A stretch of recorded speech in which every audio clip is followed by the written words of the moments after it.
I am Daria Rose Binool, and my research topic is all about developing learners' reading skills and comprehension through the utilization of traditional learning and modern technology. I choose this title because I want to emphasize the most learning skill that we need to apply or to improve, which is reading. As I observe, one of the problem in the reading skills of every learner is through their comprehension. So I choose this topic, traditional learning, on how to combine or on how to use the traditional learning and at the same time as we use the modern technology. Okay, as an English teacher, we all know that reading is a fundamental literacy skill essential for academic excellence, and we all know that it is a lifelong learning if we know how to read. So if we have a strong reading comprehension, it could enable learners to understand and at the same time to analyze and also to apply the message or information in all subject area, either core, applied, or in their specialized areas. So comprehension is important. Okay, another key essential point, current reading challenges. So as I observe, many learners experience, aside from comprehension, they also having a hard time in reading fluency, okay, and vocabulary as they encounter unfamiliar terms or unfamiliar words. Okay, comprehension to understand the main idea or the topic, and in terms of critical thinking. Okay, learning gaps that is broad and became disruption or barrier in learning. Okay, and the ability to have the resources. Okay, another key essential point, need for effective reading interventions. So, schools continuously seek strategies to improve learners' reading performance. Meron po yung mga report like PhilErie, Letra, na kung saan nagsisend po ng mga report doon kung sino ba yung kinakailangan enrichment and kinakailangan learners na mag-undergo through remedial. Or ito yung tinatawag po natin na early interventions that could help prolong their academic difficulties. Okay, another essential point, value of traditional learning methods. Okay, ano po ba yung mga traditional methods na ginagamit pa din natin, pero ngayon po more on module na po yung ginagamit. Kung dati, printed books, teacher guide instruction, okay, storytelling, shared reading, reading drills, remain effective in building foundations and literacy skills. Okay, ginagawa po yun every Friday or di kaya kapag HGP.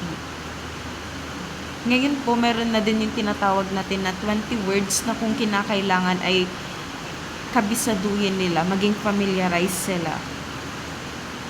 And nagkakaroon po ng spelling activity. Face-to-face interactions provides immediate feedback and individualized support. Okay, next is the role of modern technology. Okay, through the use of modern technology like computers, laptop, internet, e-books, interactive multimedia, and online sources that could help the learner increase their engagement or their participation. Okay, next is technology. Okay, learning experiences. It also provides feedback and flexible access in terms of reading materials.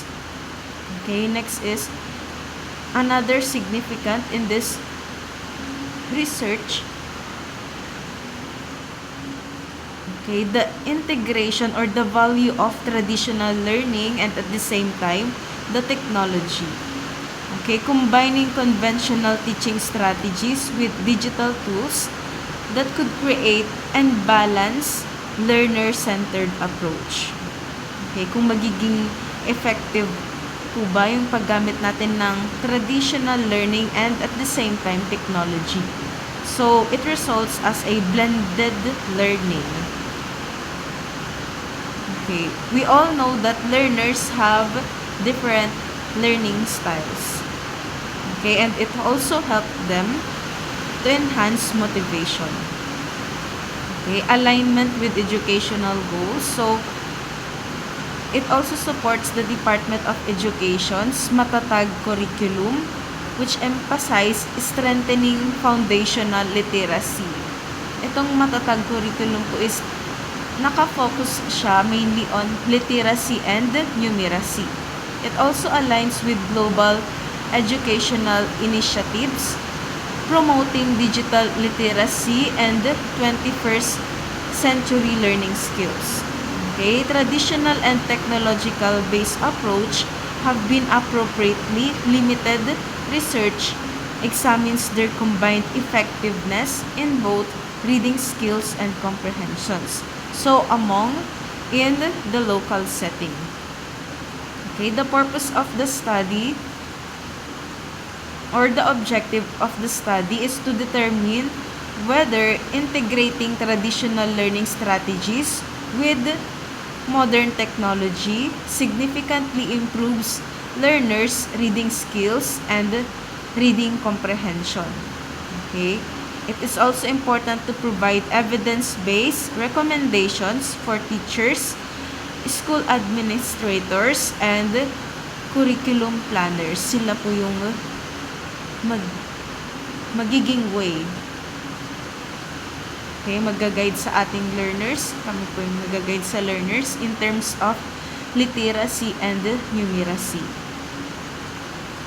Okay, significance of the studies.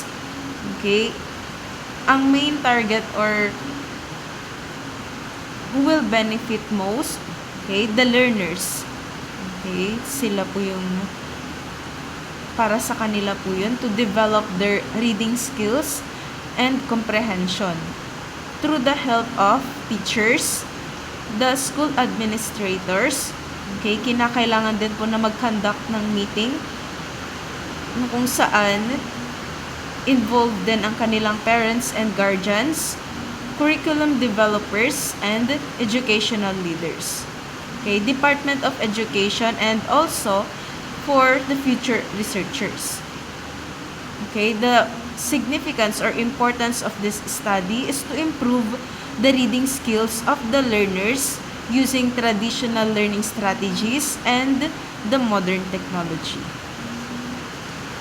Okay, for the suggested flow of the background of the study, we will tackle about reading literacy. Why reading literacy is important? Okay, for vocabulary, comprehension,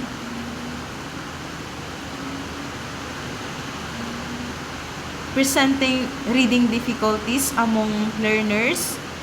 Okay, we will identify who will fall on the enrichment program, yung mga high achievers natin, and to know who are having difficulty among learners, or ito yung tinatawag natin na struggling readers or struggling learners. Okay, need for innovative and effective instructional approaches. Kung kinakailangan pa ba nating mag-search or mag-administer ng iba pang approaches, and also benefits of traditional learning methods. Okay, as we apply the traditional learning methods using textbooks, ginagamit pa din natin aside sa online sources. Okay, nagiging mas credible kasi yung paggamit natin ng textbooks kasi nandito yung background of the author or writer, dito natin makikita.